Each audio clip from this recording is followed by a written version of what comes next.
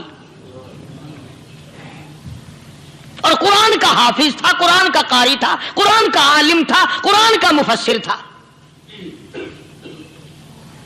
ولی بھی تھا، بادشاہ بھی تھا، اللہ والا بھی تھا، اور اتنا خوف تھا دل میں تمہیں کیا بتاؤں۔ اللہ اکبر، بادشاہ ہو کر کے کپڑا خریدا، مزدوری کر کے کپڑا خریدا بادشاہ نے، اور کپڑا خرید کر اس کی ٹوپیاں اپنے ہاتھوں سے سی۔ عالمگیر رحمت اللہ علیہ نے اس کی ٹوپیاں اپنے ہاتھوں سے سی، اور چاندنی چوک دلی میں کھڑے ہو کر فروخت کی، بیچی، 6-7 روپے جمع کر کے ایک تھیلی میں بند کر کے اوپر لکھا عالمگیر کا کفن ان پیسوں سے خریدا جائے۔ کبھی ہم نے بھی سوچا، جو رشوت مارنے والا آدمی ہے، بتاؤ اس کے لیے کفن کہاں سے اچھے پیسے تلاش کر کے لایا جائے گا؟ رشوت کا ہی کفن ملے گا نا۔ جو آدمی ملاوٹ کر کے پیسے کماتا ہے، فنکاری کر کے پیسہ کماتا ہے، دغا اور فریب کر کے پیسے کماتا ہے، تو آج ہمارا کفن بھی صحیح نہیں، کفن بھی دغا والا، فریب والا، ملاوٹ والا۔ بلکہ تم تو کہتے ہو کہ آج کل کھانے کے لیے خالص کچھ نہیں ملتا، میں کہتا ہوں میت کو غسل دینے کے لیے پانی خالص نہیں ملتا، یہ جو ہم موٹریں نلکے لگاتے ہیں، یہ پیسے کون سے ہمارے خالص ہیں؟ جو صابن میت کو مل رہی ہیں، کون سے پیسوں کا خریدا ہوا ہے؟ جو خوشبو میت کو لگ رہی ہے، کون سے پیسوں کی خریدی ہوئی ہے؟ جو کفن پڑ رہا ہے، وہ کیسے پیسوں کا کفن ہے؟ اور میں آگے بڑھ کر کے کہتا ہوں، جو کندھوں پہ اٹھائے جا رہے ہیں، وہ کون سے کتب ہیں، کون سے ابدال ہیں؟ جس نے میت کو غسل دیا ہے، کبھی معلوم کیا کہ وہ کتنا بڑا نیک آدمی ہے؟ یہ تو ہمارے آخری وقت کا حال ہے، اور اس طرف کسی کا دھیان نہیں، سوچ نہیں، بچار نہیں، قطعی طور پر اندھے ہو جاتے ہیں۔ او میاں ٹھیک ہے جو کچھ ہو رہا ہے۔ اچھا ایک بات عرض کروں، اللہ تبارک و تعالیٰ کے یہاں جب ہم جائیں گے، اگر اور سارے معاملات کو چھوڑ دو، اللہ پاک یہی پوچھ لے کہ میاں یہ کفن جو پہن کے آیا یہ کیسا ہے؟ یہ جو کفن پہن کے آیا یہ کیسا؟ ہم کیا جواب دیں گے؟ بادشاہ عالمگیر رحمت اللہ علیہ نے تھیلی پہ لکھ کر کے بند کر کے رکھ دیا، جب میرا انتقال ہو جائے، میری موت آ جائے، جب میں دنیا سے رخصت ہو جاؤں، جب میں دنیا سے چلا جاؤں، میرا آخری لباس جو میں نے ساتھ لے کے جانا ہے، وہ شادی کے جوڑے دنیا تیار کرتی ہے، سفر کے جوڑے دنیا تیار کرتی ہے، غیر ملکوں میں جانے کے لباس دنیا تیار کرتی ہے، ادھر ادھر جانے کے لیے، تقریبوں میں جانے کے لیے جوڑے لباس پوشاک دنیا تیار کرتی ہے۔ اور میں کہتا ہوں لوگوں، قبر کی پوشاک ہم کب تیار کریں گے؟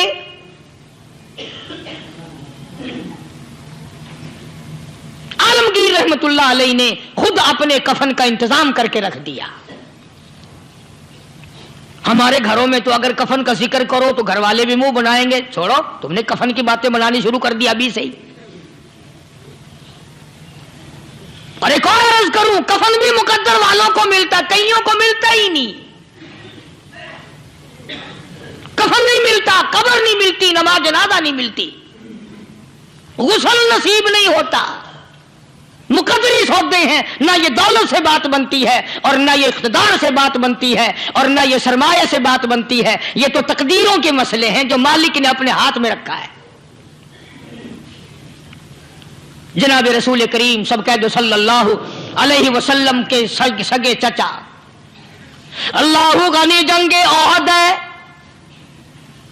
امام الانبیاء محبوب کبریا حضرت محمد مصطفیٰ صلی اللہ تعالی علیہ وسلم کو خبر دی گئی، آپ کی حالت بھی زخمی ہے، آپ کا چہرہ انور زخمی ہو گیا، آپ کے چہرے میں خود جو سر پہ اور رکھا تھا اس کے ہلکے کڑیاں چہرے انور کے اندر چلی گئی، نکلتی نہیں، نکالنا چاہتے ہیں، نکلتی نہیں، نکالنے کی کوشش کرتے ہیں۔ ابو عبیدہ بن جراح رضی اللہ تعالیٰ عنہ نے دانتوں میں پکڑ کر وہ ہلکا زنجیر والا کھینچ لیا۔